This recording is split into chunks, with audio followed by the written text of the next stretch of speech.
आज इस वीडियो में जानने वाले हैं कक्षा 12वीं अध्याय 6 यानी वंशागति का आणविक आधार के महत्वपूर्ण ऑब्जेक्टिव प्रश्न के बारे में।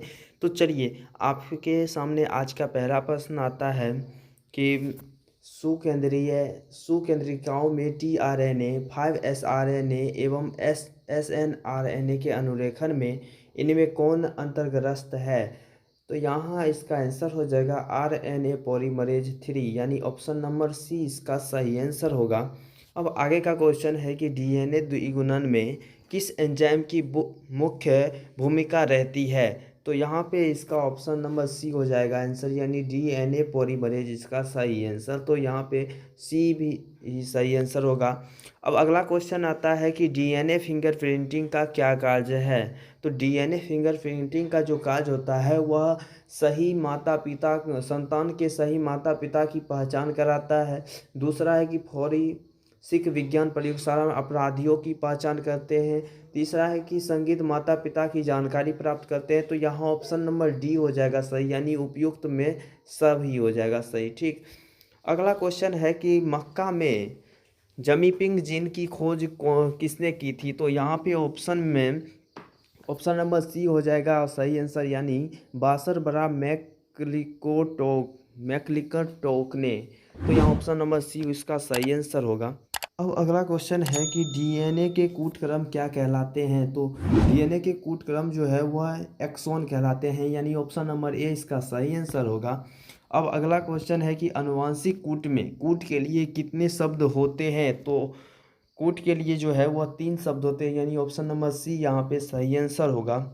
अब अगला क्वेश्चन है कि यूरेसिल किससे संबंधित है। तो यूरेसिल जो होता है यह आरएनए से संबंधित है। ठीक, अब अगला क्वेश्चन है कि द्विगुणन में प्रयुक्त होने वाला एंजाइम कौन सा है। तो द्विगुणन में जो एंजाइम प्रयुक्त होता था वह डीएनए पॉलीमरेज था यानी ऑप्शन नंबर डी इसका सही आंसर होगा। अब अगला क्वेश्चन है कि मनुष्य में हिम अंधता का मुख्य कारण इनमें से कौन से हैं। तो मनुष्य में हिम अंधता का मुख्य कारण जो है वह होता है कि यूवी बीटा किरण का अवशोषण होता है यानी ऑप्शन नंबर ए इसका सही आंसर होगा। आगे है कि न्यूक्लिक अम्ल पॉलीमर है यानी ऑप्शन नंबर न्यूक्लियोटाइड का ये पॉलीमर है। ये न्यूक्लिक अम्ल जो है वह न्यूक्लियोटाइड का पॉलीमर है। ठीक, अगला क्वेश्चन है कि डीएनए के पैरामिडीन में पाया जाता है। तो डीएनए के पैरामिडीन में जो पाया जाता है वह थाइमिन और साइटोसिन होता है यानी ऑप्शन नंबर ए इसका सही आंसर होगा। अब अगला क्वेश्चन है कि ट्रांसफर आरएनए में पाए जाने वाले 3 क्षारकों का क्रम जो संदेशवाहक आरएनए कोडोन से बंधता है वह क्या कहलाता है। तो वो जो है वह एंटी कोडोन कहलाता है यानी ऑप्शन नंबर सी इसका सही आंसर होगा।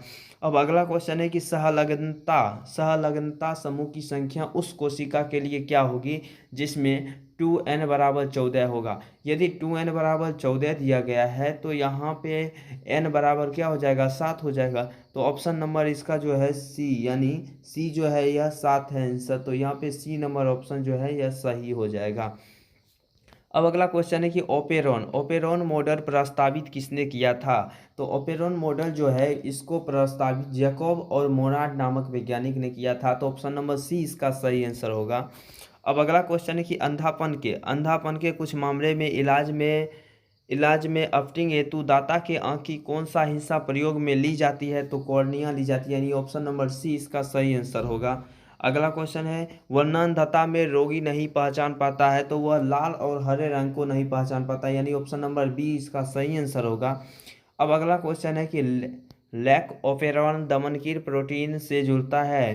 तो यानी दमनकारी प्रोटीन जुड़ता है यानी वह किससे जुड़ता है। तो यहाँ पे ऑप्शन दिया गया है प्रचारक स्थल से, ऑपरेटर से, रेगुलेटर से, बीटा गैरकोटोसाइटेज से। तो यहाँ ऑप्शन नंबर बी हो जाएगा प्रचारक स्थल से जुड़ता है। ठीक, ऑप्शन नंबर बी इसका सही आंसर होगा। अगला है कि निम्नलिखित में से अनुलेखन के लिए क्या महत्वपूर्ण है।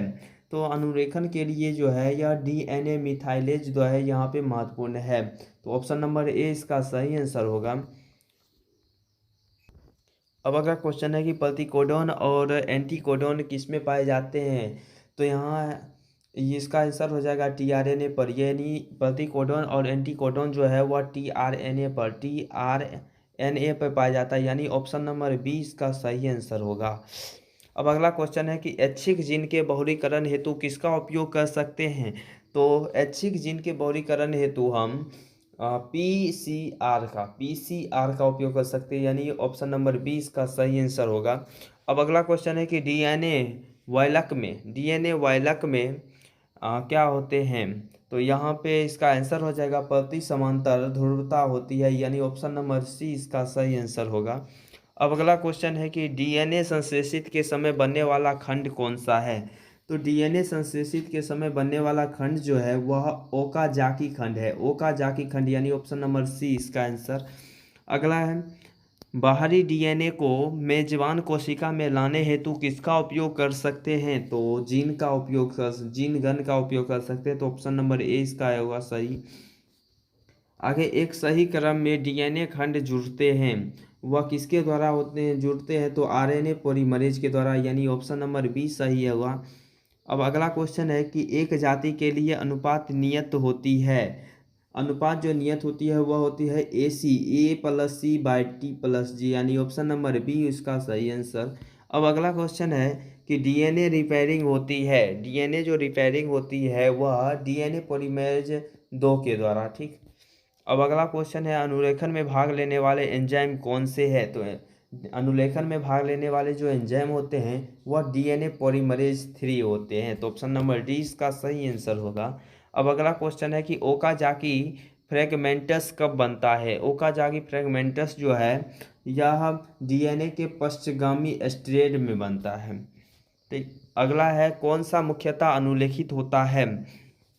तो उच्च पुनरावृत्त डीएनए का जो अनुक्रम होता है वह अनुरेखित होता है, तो इसका आंसर सी होगा। अब अगला क्वेश्चन है कि डीएनए द्विगुणन यह भी कहलाता है, यानी इसमें कुछ ऑप्शन दिए गए हैं जैसे प्रतिकृतिकरण, पारक्रम्य, अनुवादन और रेखन, तो ऑप्शन नंबर सी इसका अनुवादन सही आंसर होगा। अब अगला क्वेश्चन है कि डीएनए के बीटा रूप में हेलिक्स का एक चक्कर होता है वह क्या होता है। तो यहाँ पे 30 nm, यानी ऑप्शन नंबर डी इसका सही आंसर होगा। अब अगला क्वेश्चन है कि लैक ऑफ का घटक नहीं है। तो लैक ऑफ का जो घटक यहाँ पे नहीं है वह है प्राइमल जीन, यानी ऑप्शन नंबर ए इसका सही आंसर होगा। अब अगला क्वेश्चन है कि ओकाजाकी खंड है। ओकाजाकी जो खंड है वह लेगिज स्टेट पर डीएनए के छोटे खंड है। ठीक। अगला क्वेश्चन है कि डीएनए में प्रत्यक्ष रूप से संश्लेषित नहीं किया जा सकता है, तो इसका ऑप्शन होगा प्रोटीन का, ऑप्शन नंबर डी। अब अगला क्वेश्चन है कि डीएनए डुप्लेक्स का कुंडलीकरण है, तो यहाँ पे ऑप्शन नंबर सी यानी समांतर होगा। ठीक। तो इसका समांतर आंसर होगा। अब अगला क्वेश्चन है कि डीएनए द्विकुंडली मॉडल किसने दिया। तो ऑप्शन नंबर सी यानी वाटसन और क्रिक ने दिया था। ठीक। अगला क्वेश्चन है कि पॉलीमरेज श्रृंखला अभिक्रिया का क्या कार्य है। पॉलीमरेज श्रृंखला अभिक्रिया का कार्य है कि वह डीएनए पर प्रवर्धीकरण करता है।